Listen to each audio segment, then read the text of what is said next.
If I had known the life I was searching for was already my own.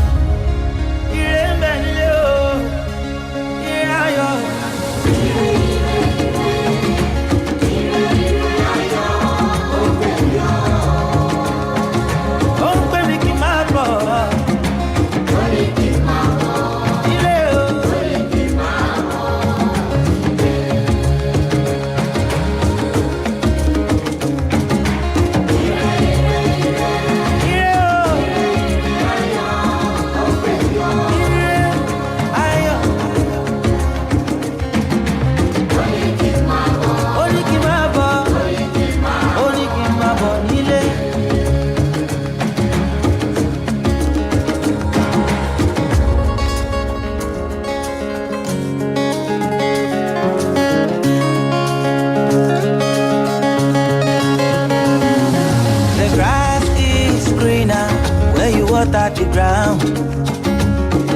That's what I found when I took the ride. I realized the mountain I've been climbing is nothing but sand, yo. I didn't know I already had the answers. No, I didn't know. But if I had known the life I was searching for was looking me right in the eye. Oh, if I had known the life I was searching for was already my own.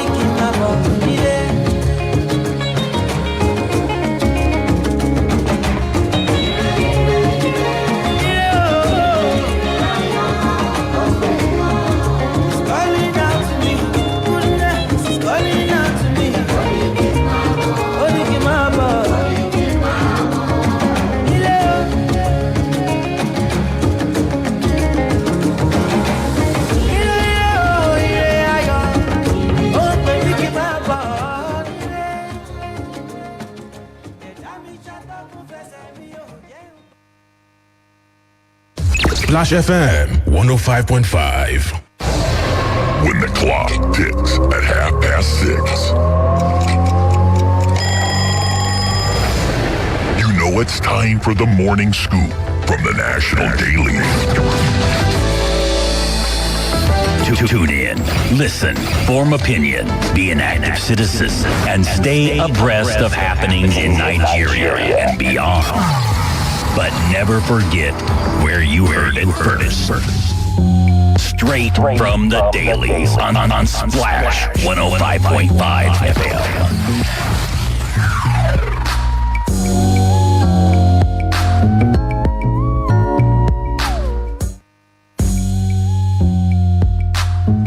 Good morning, wherever you are listening. This is Splash 105.5 FM. It's your integrity station. I'd like to welcome you back to the program. We call it Morning Splash. And I'm standing in for Charity Jerome. I'm Oluwaseun, Akinola. Good morning and welcome. It's Friday, as they say. Thank God it's Friday. I'll be taking you through the headlines of newspapers in Nigeria, particularly some popular tabloids and very important stories right there that are making rounds this wonderful Friday morning. I'll start with the nation's newspaper. Major stories there. Post-end SARS stories. 100 killed, 269 assets burnt, says government. I was listening to Lai Mohammed yesterday giving this statistics of losses during this crisis. While food prices are rising, governors gave a report to NEC yesterday, and Umahi says PDP chieftains, federal lawmakers will soon defect to APC, and PDP hits Umahi for joining APC. They also had their 90th meeting yesterday and were speaking yesterday in the television. People who were listening will have seen what they were saying yesterday about the defection of Dave Umahi.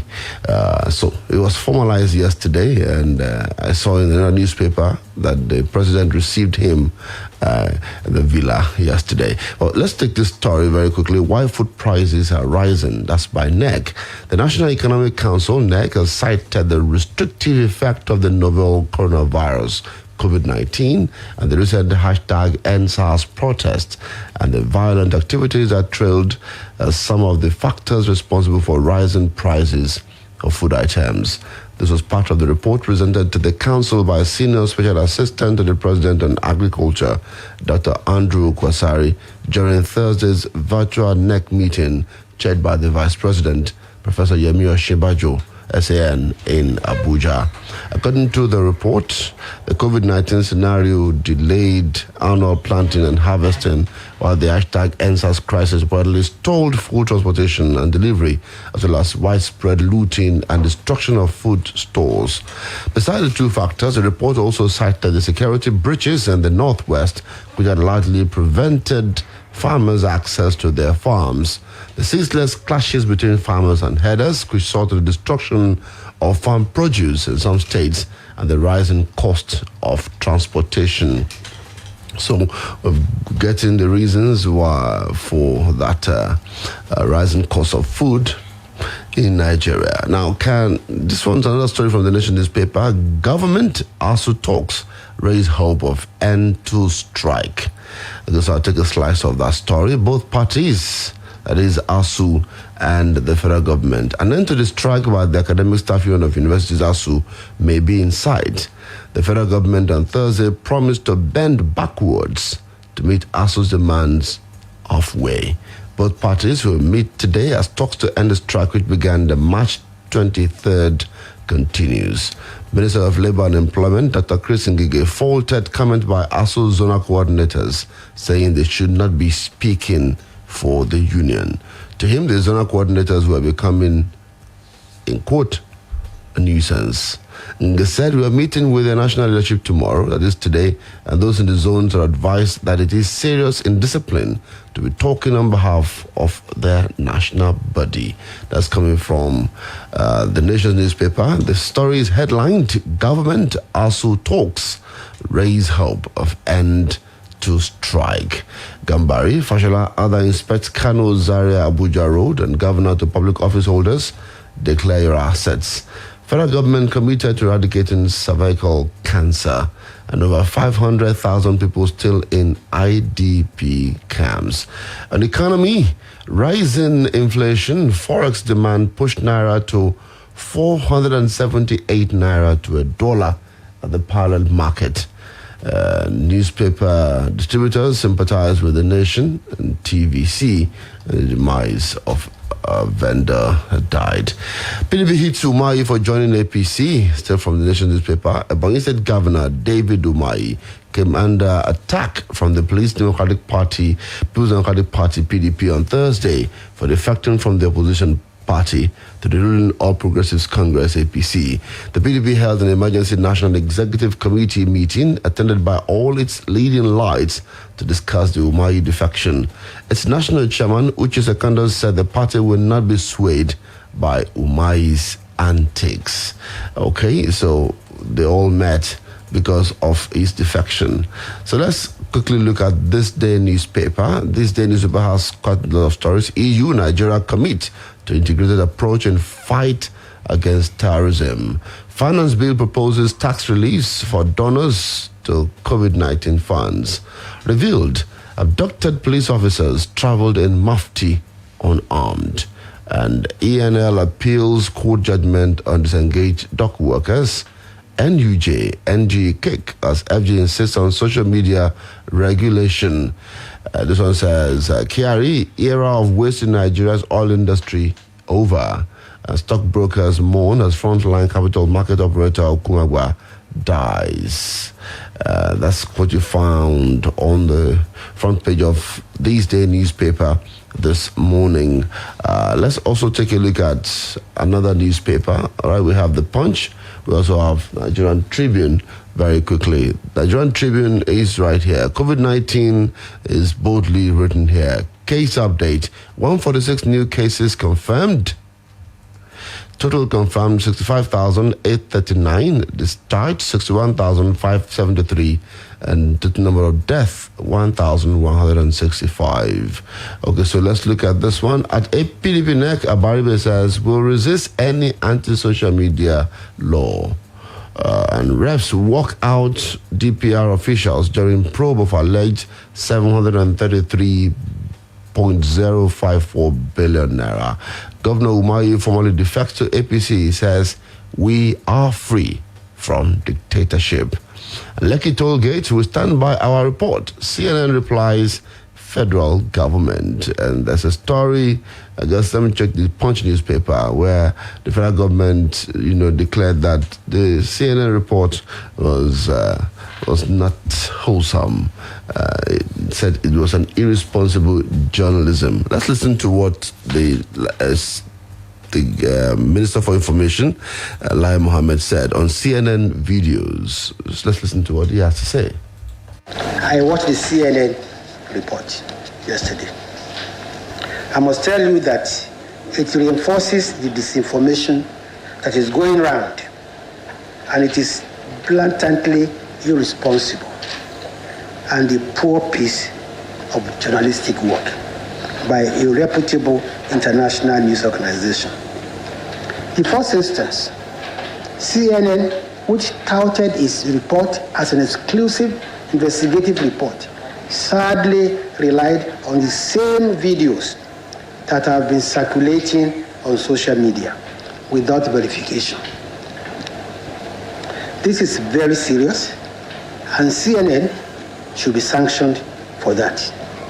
Were CNN reporters and cameramen at the Lekki Tollgate that evening?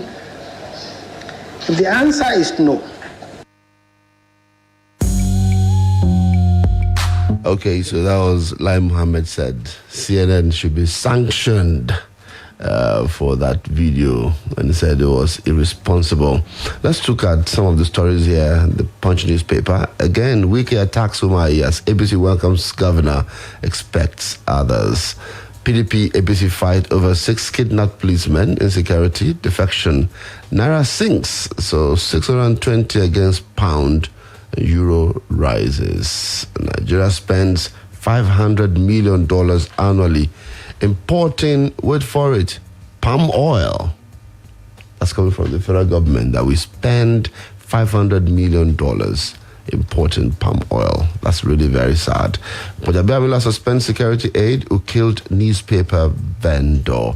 I'd like to read this last of that story because that's a very sad one for us in Nigeria today. If a police officer who just killed Nigerians in any way, or be security aid, as they said in the story. Man 27 remanded for allegedly defiling a Boeing 6-year-old pupil.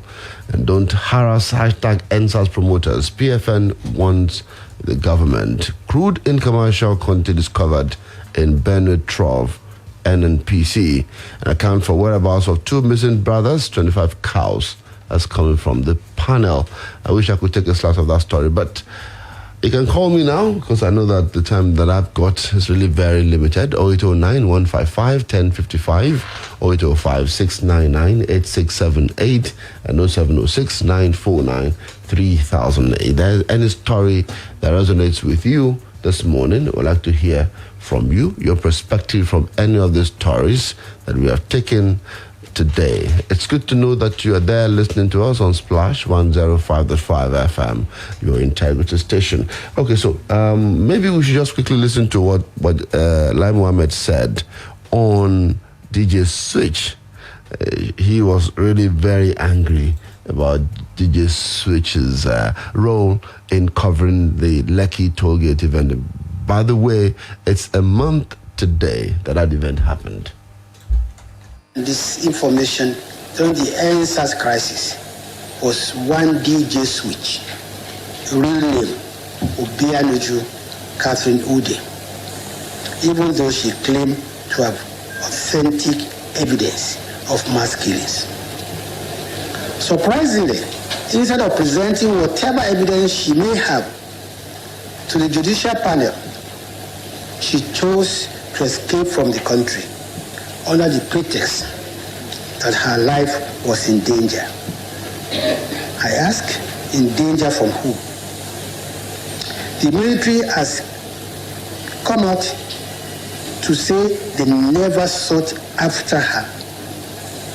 To the best of our knowledge, the police never declared her wanted.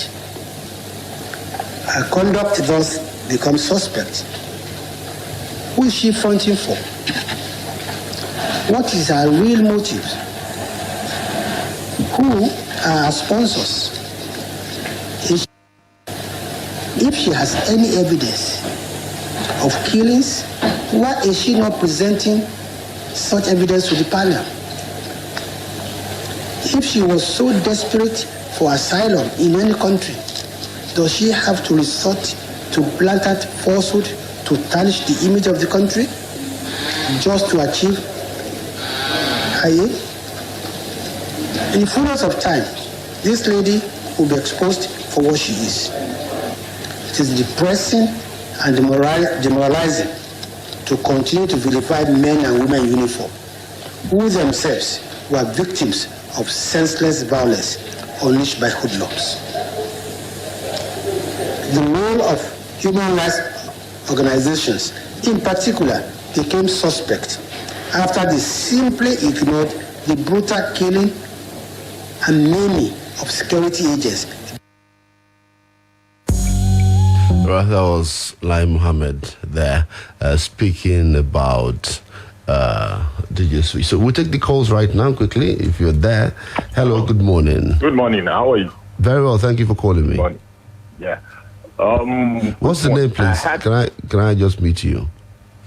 You said? Your name, please. I thought you already recognized me. You need to mention the name, please. Okay, Olu is the name. Welcome, Mr. Oluwaseun is the name. Yes. A quick one. I heard from another station just now that Nigeria is trying to borrow refinery from Niger. Okay. It's a surprise, Nigeria. We can't build the refinery. I do not have that story. I do not have that story. I just heard now, around 7 o'clock. Yeah, I said that I do not have. Just make comment on the ones that I have. Quickly make the comment on it. Yes. I think it's something under the table. Maybe one of them has built the refinery there. Why not Ghana? Ghana that is ranked high in OPEC. And why not Ghana? America is dealing with Ghana in oil and gas. Olu, you did not hear me. I'm saying that I do not have that story. Let's talk about the one that I have. Yes. Right, no problem. I just think it's painful somehow. About maybe let me go and check the meaning of the word blatant the minister is using. Okay. I don't think I know the meaning. When you say CNN is making a pure lie, maybe I should go and check the dictionary. One day I will get to the place. God willing. Thank you. I don't have time to wait. Thank you, Olu. Thank you so much for your contribution this morning. Then we want to hear from you too. 0809 155 1055. Hello. Hello, good morning. Good morning, sir. Yes, Olu, how are you? Hey, welcome, Mr. Ife. Yes, according to what Mr. or Commissioner Lai Mohammed, whatever I call it, minister is a minister. Oh, whatever. He's always like that. He doesn't have information. Someone is giving out information and he's saying it's a lie. I can't imagine which kind of country we are. And he's saying that the lady ran away. That was chasing her. Okay, in this Nigeria where nothing is secured, she doesn't have to run for her life. Kai, I pray God will deliver us from all these politicians. Thank you very much. Thank you very much for contributing to the program this morning. Okay, I would like to hear from you too. Go ahead and make your comment. Hello, good morning. Oh, okay. I think that's not coming out. All right, so we'd like to hear from you. 0809 155 1055, 0805 699 8678, and 0706 949 3000. Hello, good morning. Hello, Hello, good morning. Good morning. Make a comment quickly. What's the name? Where are you calling me from? This is Lucky Rabo calling from Ibadan. Hey, Lucky, long time. Long time, sir. I hope the family is doing fine. Very well, and yours. Thank you for asking. Yeah, we thank God. Welcome. You see, I don't really know what to say again after what we have said so much on your platform since 2014-15. The president and his people that have taken over the country, they know what they are doing. They cannot kill Boko Haram. They are giving amnesty to Boko Haram, who has killed thousands of Nigerians. They cannot kill herdsmen.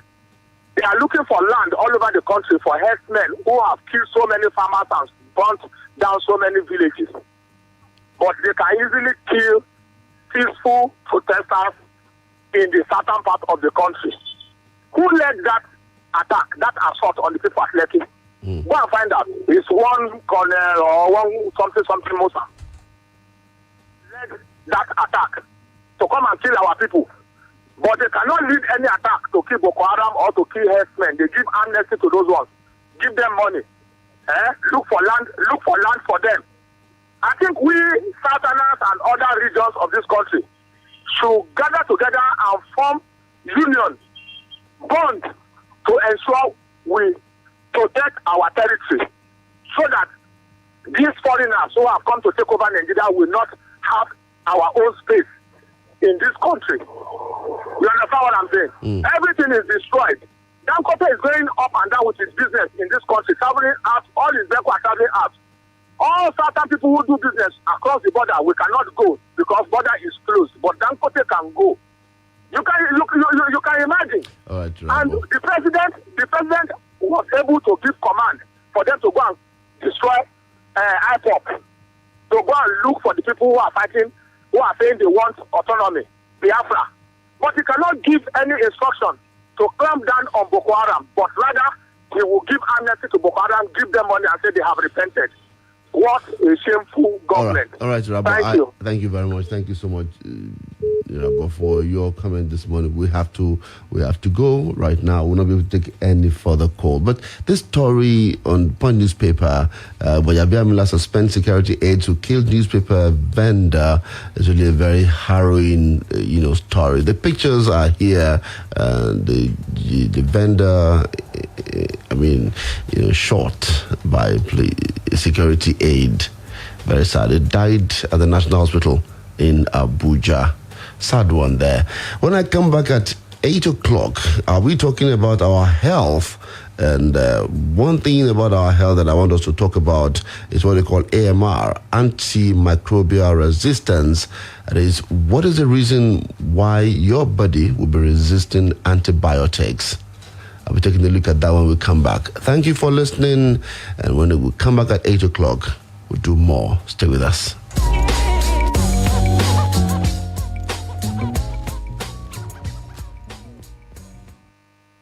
Splash FM 105.5. Honey, my body's sweet me.